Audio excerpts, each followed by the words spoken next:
Saludamos al doctor Carlos Elizondo Mayer Serra. Carlos, ¿cómo estás? Buenas noches. Buenas noches, Pepe. Pues hoy estamos recordando este 5º aniversario trágico, pavoroso, herida abierta, aún mientras no haya verdad legal, verdad a secas de un caso sigue siendo injusto. Todo parece indicar una disputa entre cárteles para dominar el tema del narcotráfico en el estado de Guerrero, luego de la ruptura que hubo en el cártel de los Beltrán Leiva, y se crean Guerreros Unidos y se crean los Rojos, y por ahí hay que buscarle. Por eso no es disparatado hablar de este elegante que podría estar detrás de la operación del tráfico de heroína. Yo dije 2 millones de pesos, eran 2 millones de dólares.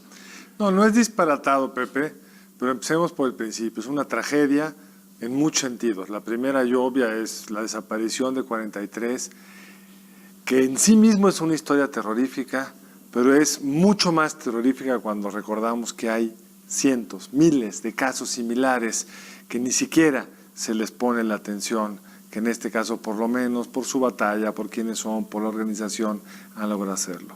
Lo segundo, Pepe, que estamos ante una desgracia de las capacidades del Estado mexicano para operar. Y en ese sentido el presidente López Obrador se ha echado a cuestas un problemón. Tiene que entrarle, no pedían no entrarle, y creo que está haciendo lo correcto.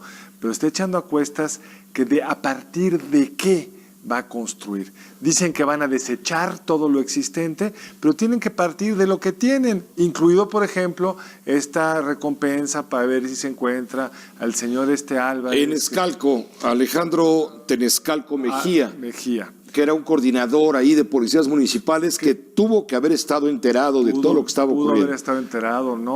¿Y el ejército? Puede estar, no tengo idea, quizás sí, quizás no, pero eso es lo complicado. Si en su momento no dejaron bien armado las pistas, si en su momento no entrevistaron bien a quien había que hacerlo, si en su momento hubo, si hubiera sido el caso, instrucciones de encubrir, pues va a ser muy difícil. Ojalá que lo logren, Pepe, pero se ve muy difícil. Hay que ver, sin embargo, el cambio positivo.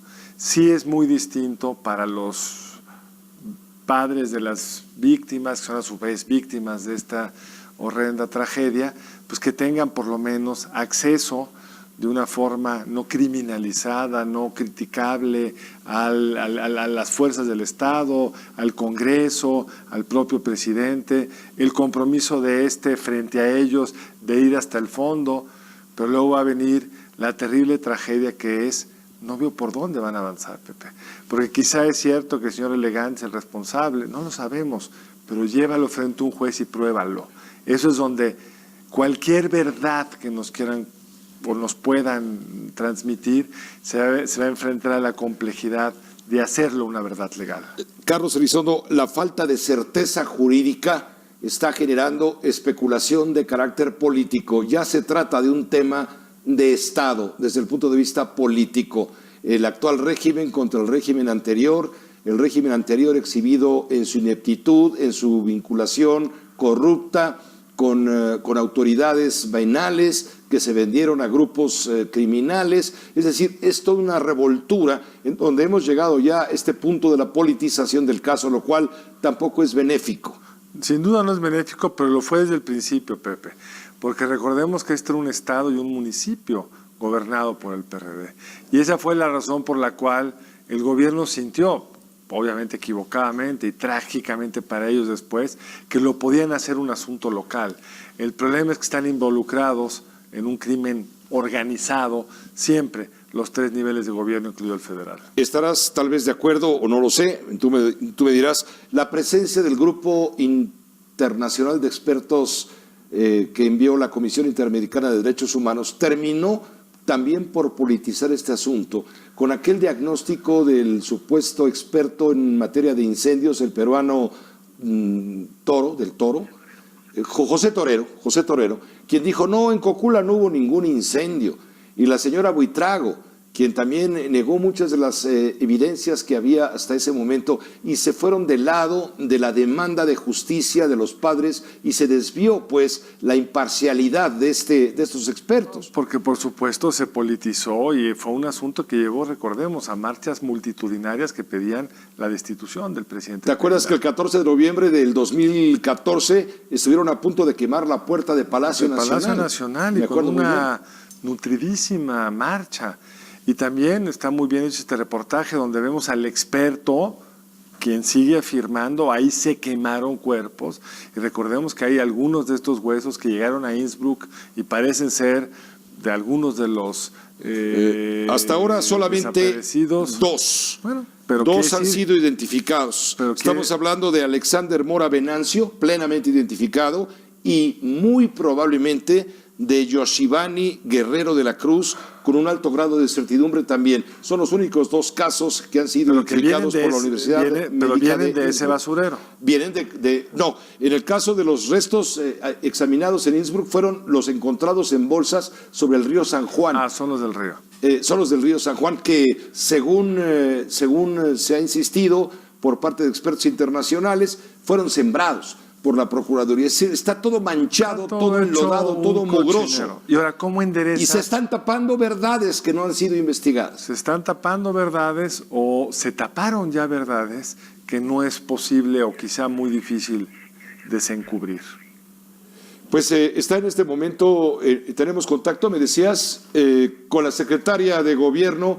En un momento vamos a estar con Rosa Isela Rodríguez, la secretaria general de Gobierno de la Ciudad de México, porque en esto de la marcha por la verdad y la justicia del asunto de los desaparecidos de Ayotzinapa, también hubo desmanes brutales cometidos por grupos de anarquistas. Estamos mostrando algunas imágenes, Carlos. Esto también viene a manchar, viene a enturbiar todo esto que es un legítimo reclamo de justicia y de certeza, lo viene a manchar con esta violencia.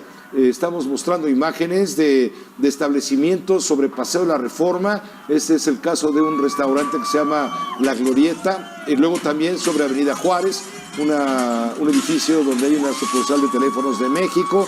También rompieron los cristales del restaurante El Cardenal en un hotel en la Alameda Central, sucursales bancarias. Todas estas pedrizas se usaron extintores de gas para tratar de agredir también a los medios de comunicación. Destrozaron una unidad móvil de la empresa Televisa, una unidad para subir la señal de satélite. Intentaron quemar una puerta de madera antigua, no sé si es de una iglesia o de un edificio colonial.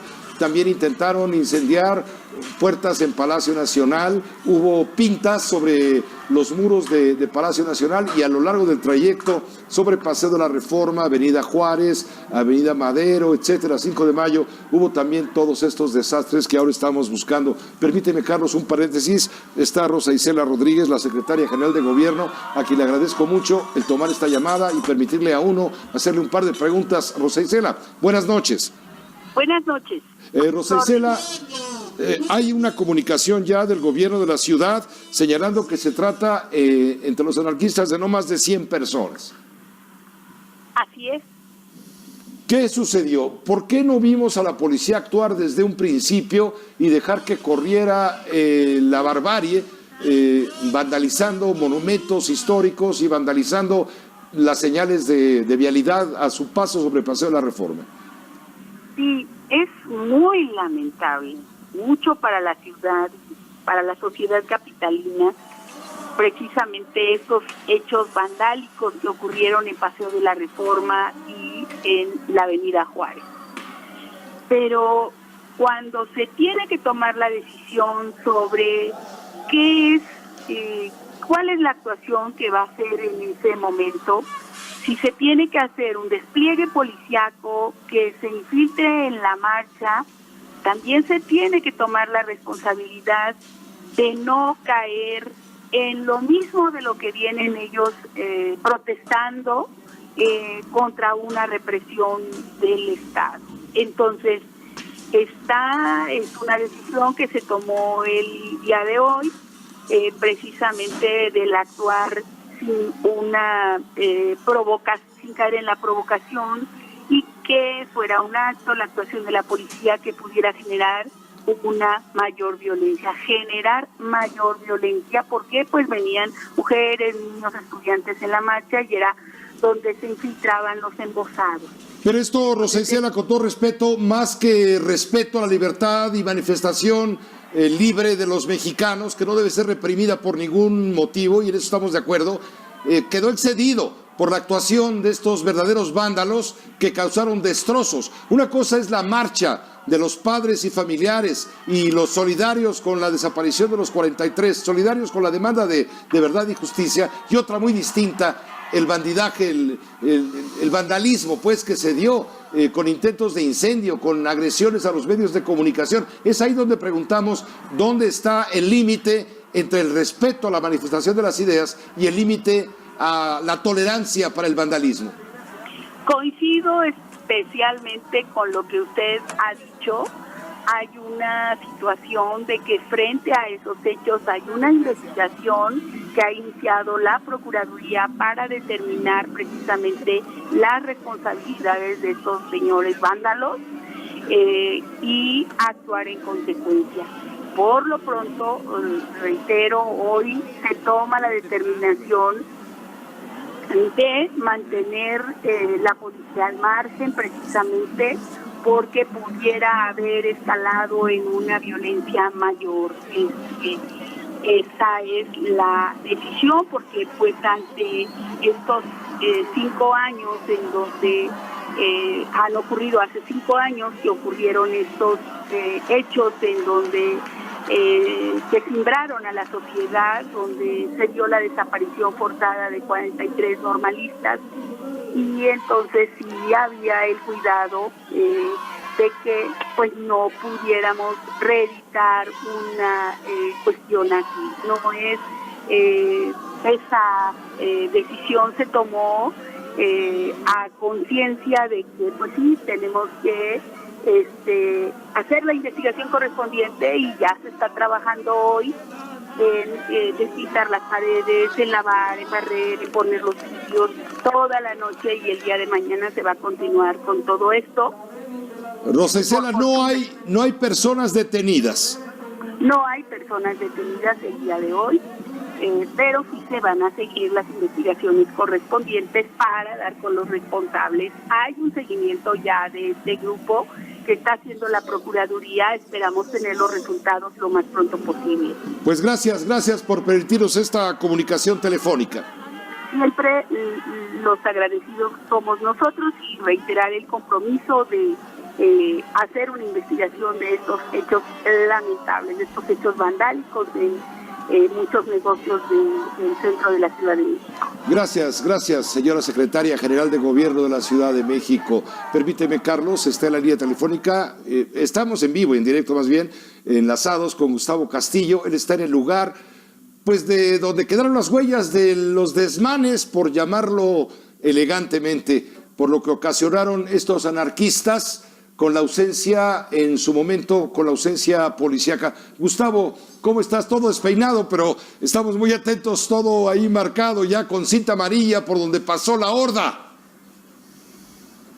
Así es, Pepe, como tú bien dijiste, estos actos vandálicos alcanzaron a Palacio Nacional. Hace unos minutos el gobierno federal emitió un comunicado donde dice que la Conservaduría de Palacio Nacional lamenta estos hechos, que si bien no reprueba las manifestaciones, pues bueno, estos hechos lamentables contra el Palacio Nacional, que lo califica como el monumento civil más importante de nuestro país, sufrieron estos hechos vandálicos, y dice que ya está en ello para reparar esta cuestión. Una de las partes más dañadas de estos hechos vandálicos fue este corredor comercial en Avenida Juárez, aquí en esta plaza con el número 76. Estos vándalos destrozaron estos grandes vidrios. Platicando con los trabajadores que ya están haciendo medidas, pues bueno, cada uno de estos mide 3 metros de alto por 2 de ancho. Aquí en esta plaza comercial destrozaron en este centro comercial 6 de estos grandes vidrios. Pepe, platicando con ellos, cada uno de estos vidrios vale 30,000 pesos. Si sumamos son 180,000 más la mano de obra, estamos hablando de 200,000 pesos los que ocasionaron de daños estas personas que en su mayoría venían pues vestidos de negro y con el rostro tapado. Más adelante, aquí pasando esta cuadra, está el Hotel Hilton, Pepe, donde también estos vándalos destrozaron parte del mobiliario y varios vidrios en la entrada, en la bahía de este gran hotel. Más adelante también está el restaurante Tox y bueno, lo que tú ya bien decías, la Secretaría de Bienestar, un restaurante a la altura de la Glorieta de Colón y bueno, toda la parte de Palacio Nacional. No hay detenidos, como ya lo dice la autoridad, Pepe. Te agradecemos mucho el reporte de lo que está ocurriendo en este momento, viendo los restos del paso del vandalismo, acompañando la marcha la marcha legítima de protesta por verdad y justicia en torno a los 43 desaparecidos de Ayotzinapa al cumplirse 5 años. Gracias, Gustavo Castillo. Buenas noches. Buenas noches, seguimos pendientes, Pepe. Seguimos pendientes, Carlos, pues esto es parte de la narrativa. Es parte de la narrativa. Es vergonzoso. Sin duda es complicado actuar en una situación como esta porque no quiere que se desborde la violencia. Lo malo, Pepe, es que en casi todas estas marchas aparecen estos grupos de provocadores y aunque la autoridad dice que va a investigar, luego resulta, siempre dice lo mismo. Luego resulta que nadie acaba sancionado por actos que no solo son destructivos del patrimonio de todos, sino que ponen en riesgo la seguridad y la vida de quienes estaban marchando pacíficamente. Y también llama a uno a preguntarse, Pepe, ¿dónde está la inteligencia policíaca de la ciudad que no puede anticipar por dónde están saliendo? Está la inteligencia policíaca de la ciudad está puesta en la ideología de respeto a la libre manifestación y no está en la defensa de la sociedad pero que le no, paga sus salarios. Pero esto no es un tema ideológico. Porque ahí estoy apelando al derecho legítimo de propiedad privada, no, y de la que no está destituida. Y de respeto a los que están marchando, Pepe, los pusieron Claro. en riesgo, les echaron a perder, les mancharon la legítima protesta. Les robaron la nota. Entonces yo creo que sí, la autoridad tiene que mandar una señal de que en este terreno, como espero en todos donde haya una violación de la ley, no habrá impunidad y habrá las capacidades estatales para sancionar a quienes cometieron estos delitos. Gracias, Carlos, como siempre. Gracias a ti, Pepe. Gracias, buenas noches. El doctor Carlos Elizondo Mayer Serra.